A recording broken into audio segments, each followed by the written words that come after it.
E esse é um referencial que o inimigo, o Deus desse século, ele quer romper, ele quer quebrar, ele quer destruir a figura do homem que tem a coragem de dizer: para tudo e vamos olhar para frente. Não, vamos confiar em Deus e deixar que o barco vá.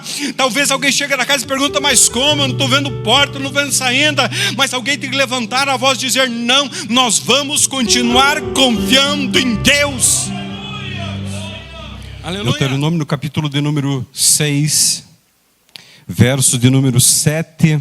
Aliás, vamos ler o verso 6, o 7 e o verso de número 8, 3 versos. Você pode se colocar em pé, por gentileza? Está escrito: que todas essas palavras que hoje te ordeno estejam em teu coração. Tu as ensinarás com todo o zelo, perseverança a teus filhos. Conversarás sobre as Escrituras quando estiver sentado em tua casa, quando estiver andando pelo caminho, ao deitar-te, ao levantar-te. Também atarás estas palavras como sinal na tua mão e em teu braço, e as prenderás à testa como tefilins e filactérios.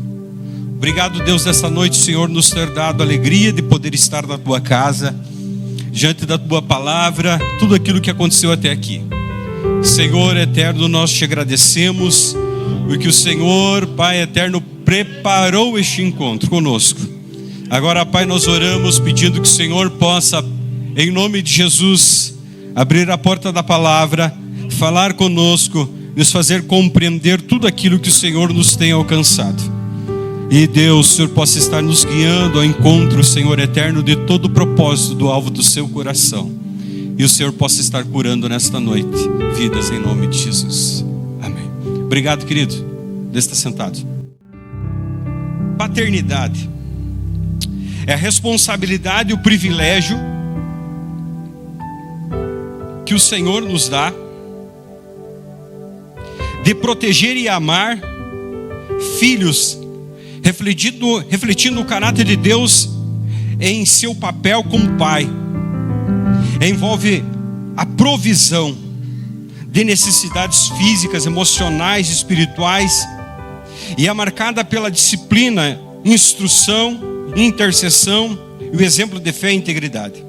Na paternidade, os pais são chamados a liderar suas famílias com sabedoria, amor, orientação de Deus, preparando os seus filhos para viverem vidas justas, significativas dentro da sua jornada. Paternidade, na verdade, ela é um presente de Deus, porque nós cuidamos aquilo que não é nosso. A Bíblia está declarando que nossos filhos, eles são herança do Senhor. E nós estamos administrando aquilo que é de Deus, e nós temos uma missão: preparar eles para que eles acertem todo o centro do coração e a vontade do Pai, daquilo que Deus preparou para a vida deles, não aquilo que nós achamos que é bom. E eu sei como pai que isso é difícil, porque nós, quando crianças e no nosso colo, a gente projeta coisas da nossa vida sobre os nossos filhos, e a gente deseja coisas que talvez nós não tivemos, ou sonhos nossos para os nossos filhos. E dias atrás eu falava no discipulado: o que será que Deus quer para o filho? Talvez essa fosse a pergunta que todo pai tinha que fazer. O que o Senhor quer para o meu filho? O que o Senhor separou para o meu filho viver, experimentar? O que o Senhor direcionou para a vida dele? E a paternidade é algo que nós precisamos aprender, nós precisamos melhorar, porque o Senhor não quer só nos dar filhos físicos, mas filhos espirituais. Eu tenho vivido isso, de experimentar, ter a alegria de ter pessoas que dizem: você é meu pai espiritual, você é aquela pessoa que eu escolhi para ter uma palavra de conselho quando eu preciso. Isso é uma dádiva, é um presente de Deus sobre as nossas vidas. Eu quero mencionar alguns pais e o que nós podemos aprender com eles, e depois me referir aos filhos que são pais. E nós precisamos aprender com a palavra de Deus o que a paternidade espiritual tem a nos ensinar. Primeiro, o grande pai Abraão. O grande pai Abraão, ele tem a nos ensinar a respeito sobre a fé, como todos nós sabemos. Mas ele tem a nos ensinar sobre confiança em Deus.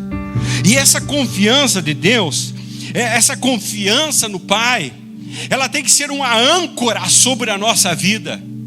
E irmãos, confiar em Deus quando as coisas estão indo muito bem, isso é extremamente fácil.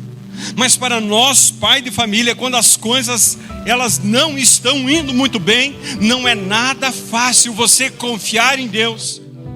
Não é nada fácil você, quando tem pouca comida na mesa e você sabe como é que vai ser a semana, você sentar na mesa com teus filhos e dizer: vamos orar e agradecer pelo alimento. Lá em casa é com a regra: ninguém almoça ou janta sem agradecer pelo alimento. Porque, irmãos, quantos andarilhos, pessoas por aí afora tem, andando por aí, não tem um pão para colocar na mesa? Quanta gente passa fome e nós não temos a gratidão de nós sentarmos à mesa para agradecermos a Deus pelo alimento que está ali? É o mínimo que a gente pode fazer. Agradecer a Deus por aquilo que Deus está nos dando como dádiva para nós experimentar, para nós podermos viver aquele tempo ali de preciosidade que o Senhor nos está nos alcançando. Mas, irmãos, âncora de fé. Dentro da paternidade, o Senhor tem nos dado a alegria de nós termos o timão na frente e nós determinarmos a hora que nós temos que lançar a âncora.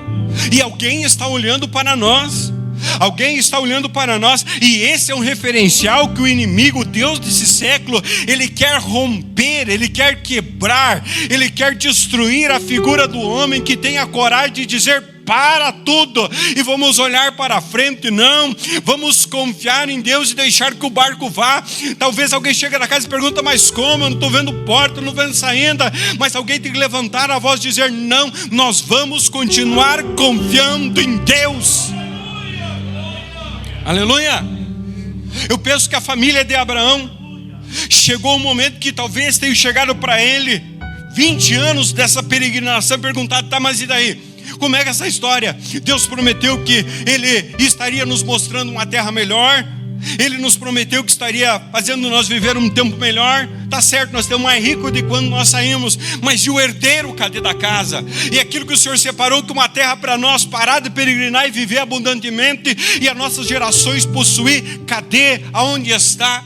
Só que esse homem soube entender o que é confiar em Deus. E Paulo fala: por isso que foi imputado sobre ele o título de pai da fé. Porque quando talvez ninguém até então tinha experimentado tamanha dimensão de confiança em Deus, ao ponto de tomar toda a sua família e dizer: nós vamos para onde o Senhor nos está dizendo ir. Mas aonde que é isso? Não sei, é só a voz dele que nós vamos seguir. Por isso que o pai tem que conhecer a voz de Deus.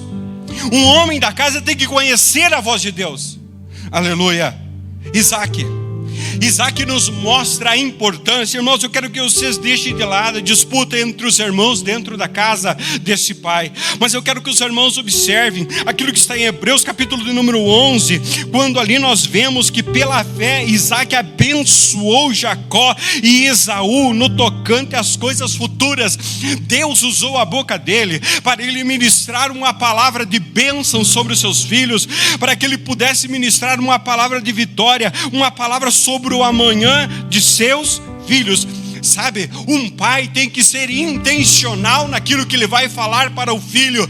É tão triste quando nós vemos um pai crente, ele amaldiçoando o filho, dizendo que o filho é miserável, que o filho não presta, que o filho é isso, que o filho é aquilo. É tudo que o diabo quer, porque tem poder na tua palavra.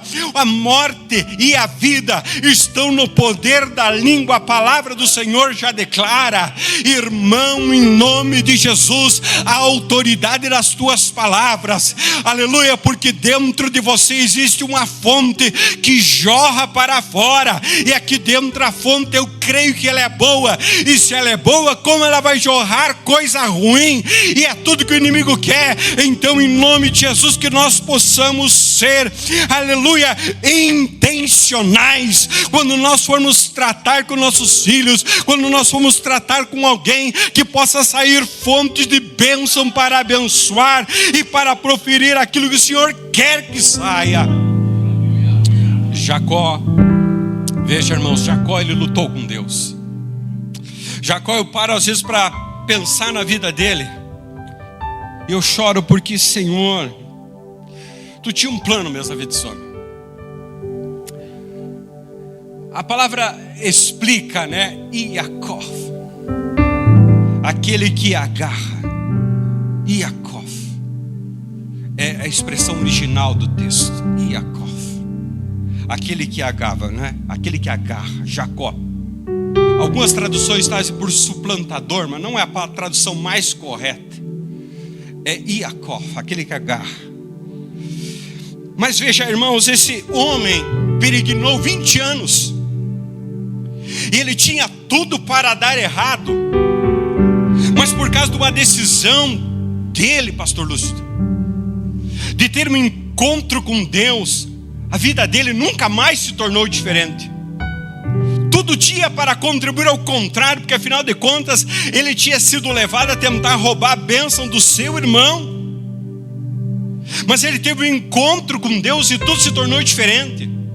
Mas agora ele está 20 anos depois voltando com seus filhos, 12 caravanas, está indo muito gado, muita ovelha, muita jumenta, muito bezerro, muito cordeiro, servos e servas. Quando ele encontra com, né, o vale, aí ele precisa entrar na terra. Ele diz: vamos todos vocês na frente, porque eu não posso entrar sem ter um contato de novo com aquele que eu tive quando eu saí dessa terra. E ele se agarra com o Senhor, ele começa a interceder pela sua bênção, e ali ele vai orando, clamando, buscando, agarrado ao Senhor, e ele começa a lutar. Mas se você começar a prestar atenção, ele já havia feito uma aliança com Deus, e Deus já havia mudado a história quando ele saiu daquela terra. Por que ele lutar de novo naquele lugar? Mas ele era intencional no sentido de que não era mais sobre ele, porque ele estava quase encerrando a sua carreira. Agora era sobre a caravana dos filhos que estavam indo adiante. Ele entendia que precisava a bênção que foi com ele entrar na terra com seus filhos. Ele compreendeu que não era mais sobre ele, agora era sobre os seus filhos. E ele começou a clamar: eu quero a minha bênção. E quando ele vai intercedendo, ele não vai orando por ele, ele vai clamando pelos seus filhos, até o ponto que o Senhor toca, fere ele, e o Senhor muda o nome dele e diz: você não é mais Yaakov, agora você é Israel, pai de multidões, pai de semeadura. Israel, pai de multidões, pai de sementes. E ele se tornou, porque ele clamou com Deus, e Deus multiplicou a bênção de sobre ele, sobre a sua descendência. Me mostra um judeu pobre, me mostra um judeu que não vai bem, me mostra uma terra que tem tudo para perecer, mas não perece. Bate nela, roubam ela, jogam míssil nela, mas mais vai para frente. Por quê? Porque alguém orou e clamou. Agora deixa eu te dizer, você é intencional, pai, quando tu chega diante de Deus clamando pelos teus filhos, pela tua descendência? Você é intencional quando você dobra os teus joelhos e você vai orar pelo teu filho, pelo amanhã dele? Eu lembro bem, a Mari vai lembrar, quando o Cássio era pequenininho, no berço, nós entrávamos no quarto dele e eu colocava as mãos sobre ele e dizia: Senhor, um dia eu sei que o Senhor vai dar uma esposa para ele. Eu preciso que o Senhor dê uma serva sua para ele. Era um bebê. Senhor, eu enfrentei dificuldades financeiras na minha vida. Mas eu preciso que o Cássio, aonde ele botar a mão, ele prospere. E quem conhece o Cássio, o pastor João, que é patrão dele, ele é um rapaz muito próspero. Irmão, você precisa ser intencional. O diabo, ele é intencional. E ele quer roubar a tua herança. Irmão, pai de família que aqui está, pai que aqui está, seja intencional, porque há autoridade sobre a tua vida. E se você não ser, quem vai ser?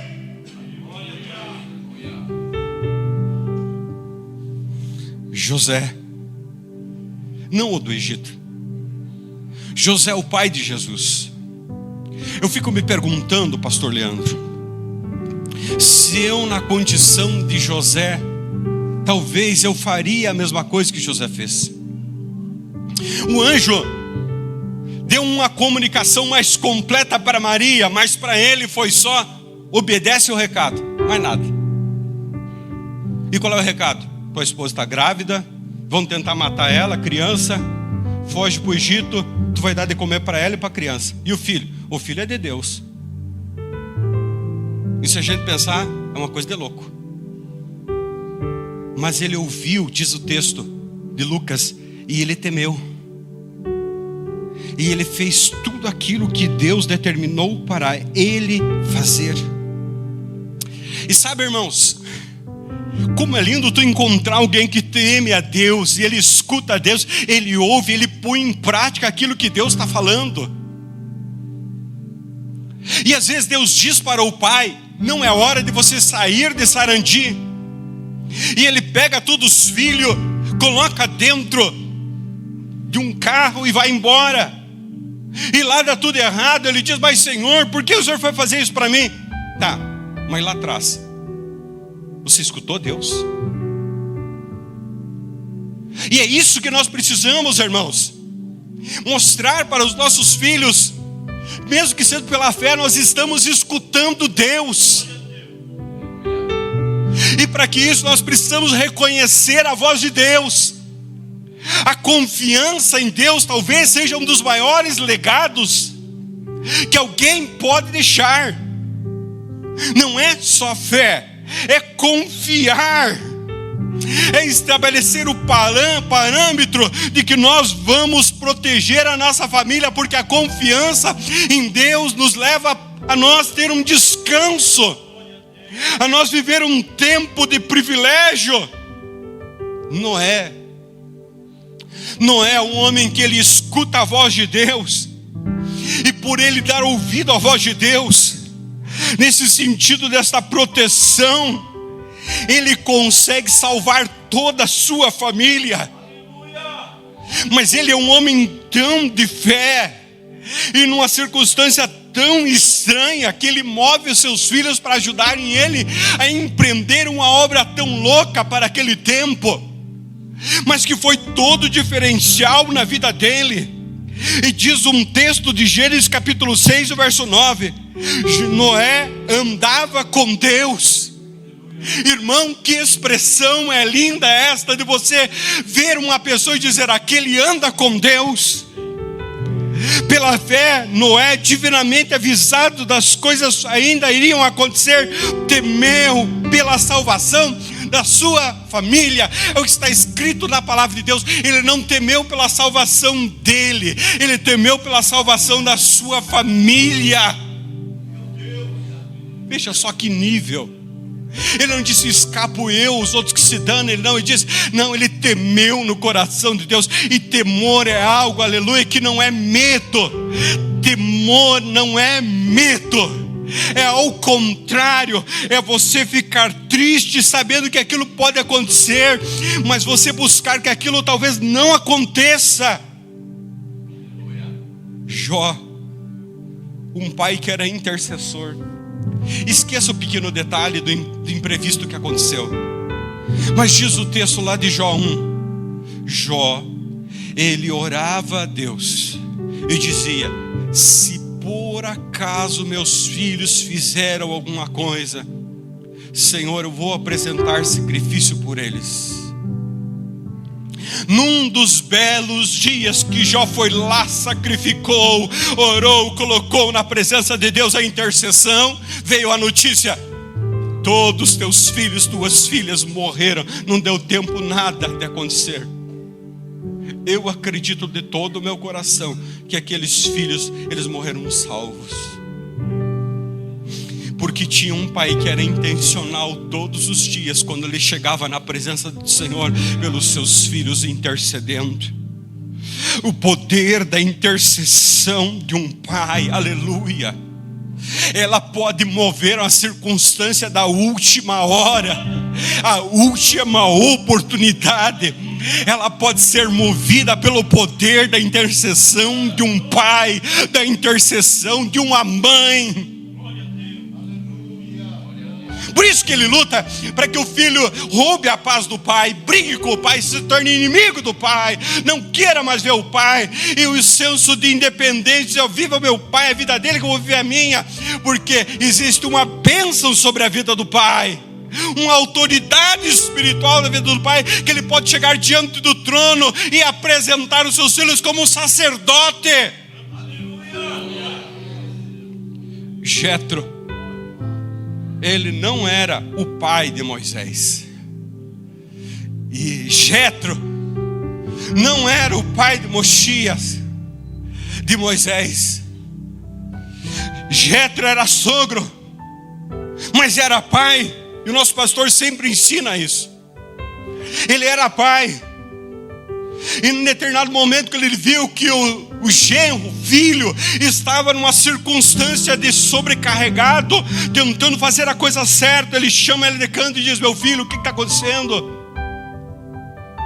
O fardo é pesado demais para você carregar sozinho. Está na hora de você repartir. Líderes só são líderes quando eles governam sobre outros líderes. Chega, está na hora, no momento de você agora dar uma guinada. E esta lição sábia, essa lição prudente, ela faz toda a diferença, porque ofereceu-se para ele o conselho na hora que ele mais precisava. Isso foi um fator preponderante para que ele aguentasse 38 anos de peregrinação. Eu fico pensando, se Jetro, pastor César, não tivesse dado aquele conselho, talvez ele não tinha aguentado 38 anos depois de peregrinação. 2 anos tinham passado, eles tinham aquela peleia, briga com Deus embaçada, mas eles tinham mais 38 anos pela frente. E o que seria desse homem se ele não tivesse um pai para puxar a orelha dele, para dizer: para, observe o que está acontecendo, está na hora de dar uma parada. Esse é o pai. Ele tem autoridade para isso, pastor Dirceu. Ele tem unção para isso, pastores. Ele tem autoridade divina para isso. E por que não exerce às vezes? Tem que os estranhos exercer essa autoridade. Tem que os estranhos exercer essa autoridade. Aleluia.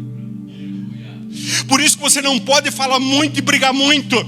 A tua palavra tem que ser temperada, e quando ela se manifestar, ela tem que ter peso. A Bíblia diz da boca de Salomão: as palavras ditas nas horas certas são como maçãs de ouro servidas em salvas de prata. Mas tem gente que serve maçã de ouro em bandeja de madeira, não valoriza nada o que está em cima. Mas quando tu serve algo de valor sobre aquilo que tem um peso de demonstrar a qualidade do que está em cima, é diferencial. Como que tu tem medido as tuas palavras? Brigado toda hora, discutido toda hora. Aleluia.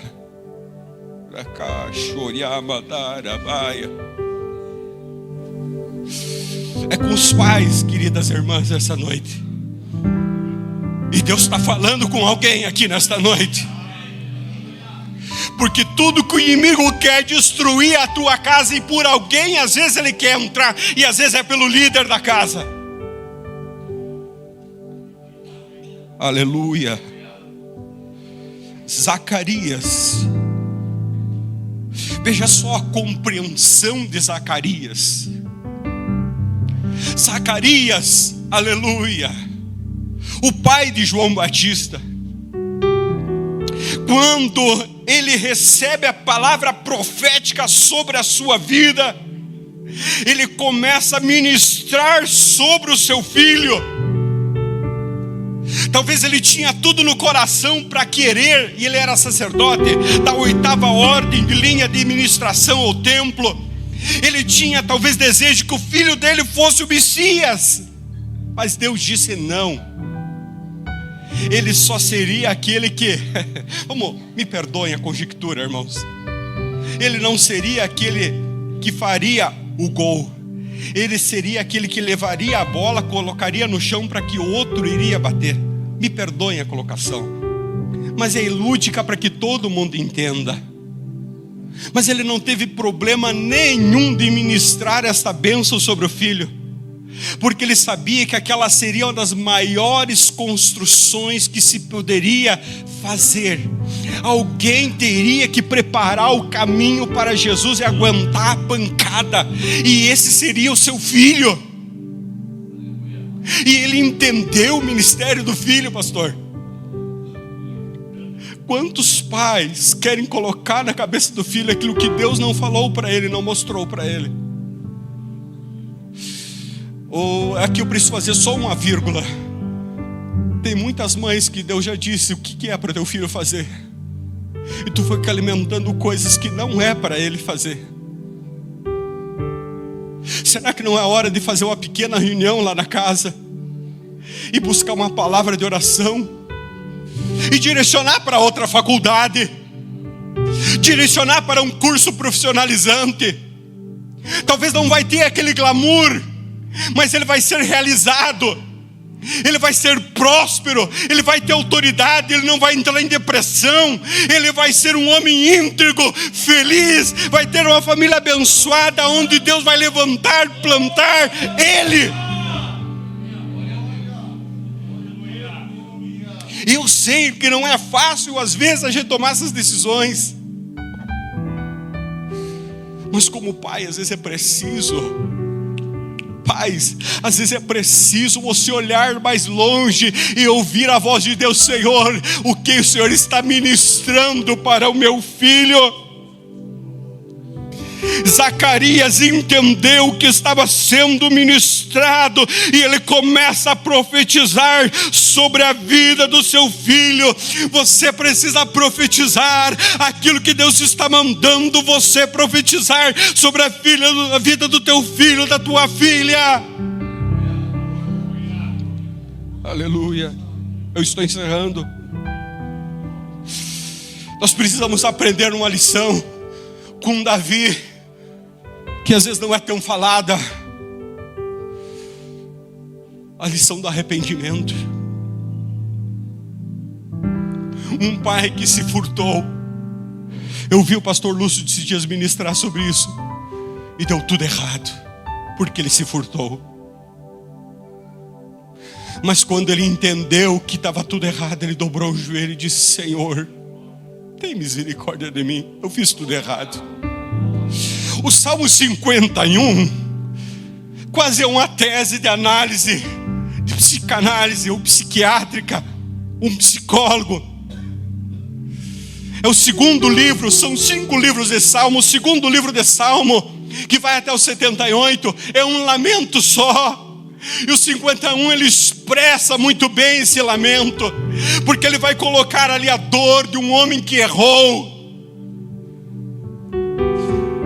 Mas eu olho para Provérbios, e Salomão começa o livro de Provérbios: quando eu era pequeno, muito tempo, ao lado do meu pai me ensinava: filho meu, teme ao Senhor. Ele aprendeu a lição, pastor Leandro, e ele procurou não errar. E o acerto dele produziu um dos maiores reis de Israel.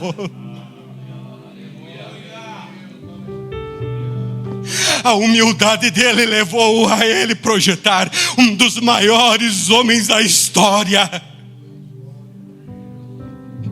Não é hora de você tirar o teu orgulho de lado e você dobrar o teu joelho e dizer: Senhor, eu errei. Não foi meu filho que errou, não foi minha esposa que errou, fui eu que errei. Não é feio dizer que tu está errado.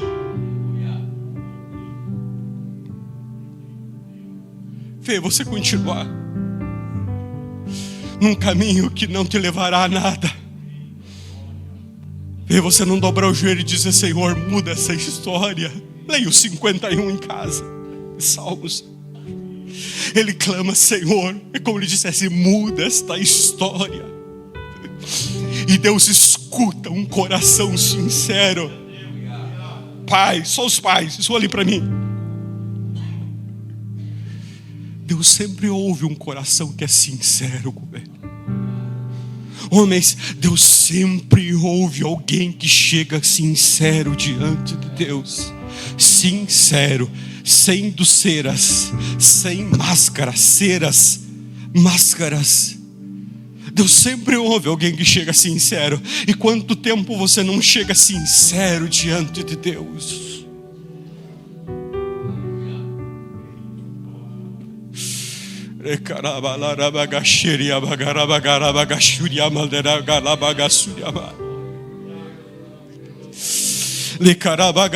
Feche os teus olhos.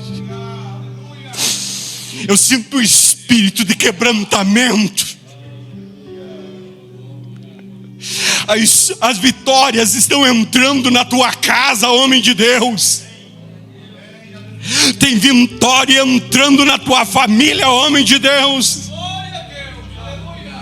Talvez tenha alguém que está longe daqui, longe de Sarandi, mas nesta noite barreiras estão sendo quebradas, muralhas estão caindo, o inferno está batendo em retirada.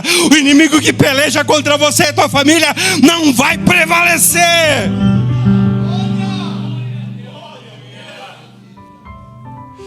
Vamos se colocar em pé, por gentileza. Eu quero encerrar. Minha vontade era continuar pregando, mas nós temos a Santa Ceia logo mais. Pais, filhos que estão aqui, eu vou falar 3 coisas. Eu vou fazer um convite, a oração vai louvar a Deus enquanto você vem à frente, para nós orar juntos. Eu acho que seria um bom momento dos pais vir à frente. Pais que estão aqui, 3 coisas eu quero dizer para você. 3 coisas o Senhor tocou no meu coração depois que eu tinha encerrado essa mensagem. Eu dobrei o joelho e comecei a orar. Primeira delas: Deus sabe quem você é. Antes que você fosse formado, como o Senhor disse para Jeremias, o Senhor te conheceu. Foi o Senhor que te fez pesado de boca. Às vezes bruto, às vezes grosso, às vezes um homem difícil de lidar. Mas foi Deus que fez você. E Ele criou você com esta genética por um propósito. Foi Deus que fez você. Agora, o que é você nas mãos de Deus? Segunda coisa: Deus te conhece. O Salmo 139, verso número 23 diz: o Senhor.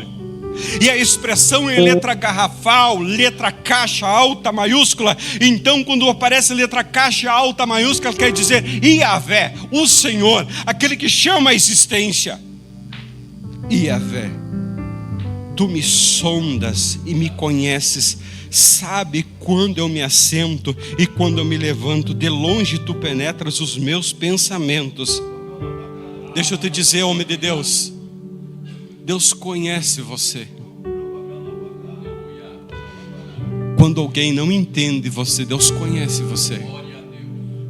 E Deus entende você. Uma das maiores coisas pesadas que tem para um homem é ter que chorar sozinho. É duro, às vezes necessário. Mulheres, não escutem o que eu vou falar. Não é fácil você chorar sozinho. Mas deixa eu te dizer, homens, não precisa você chorar sozinho.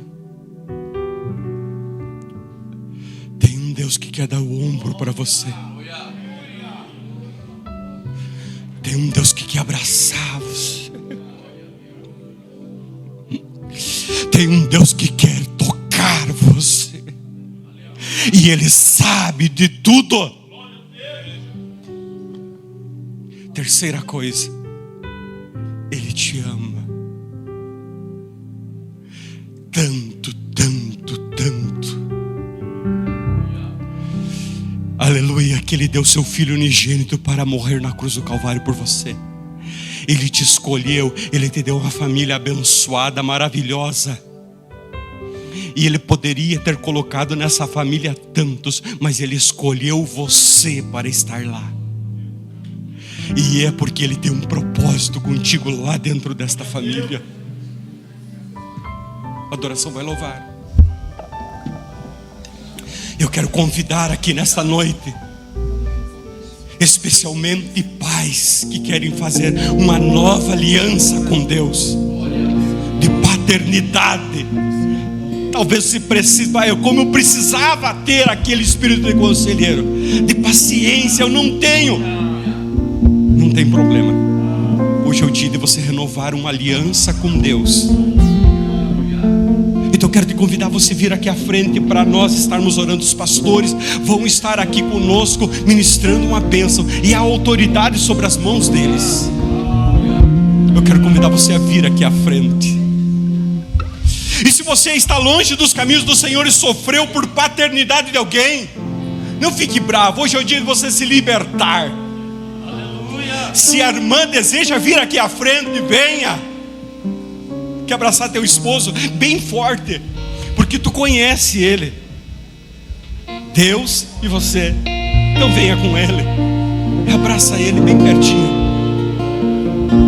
Hoje é um dia de renovar a sua aliança com Deus. Com Deus,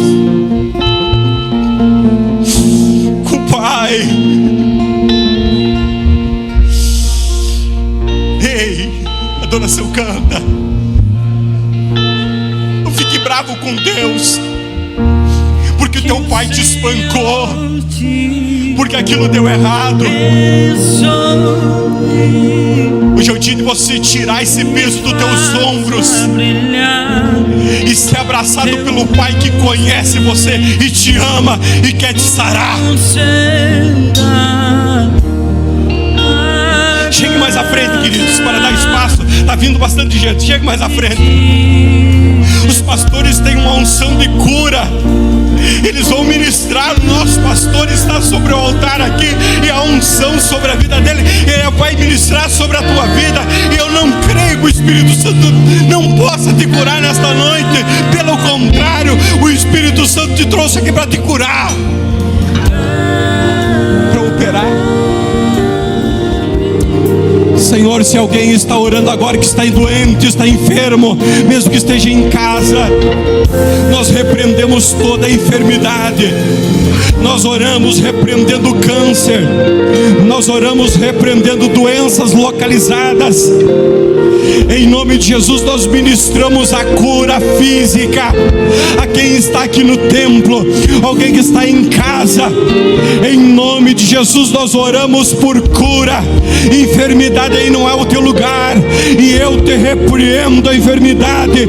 Em nome de Jesus eu te repreendo. Enfermidade eu te repreendo.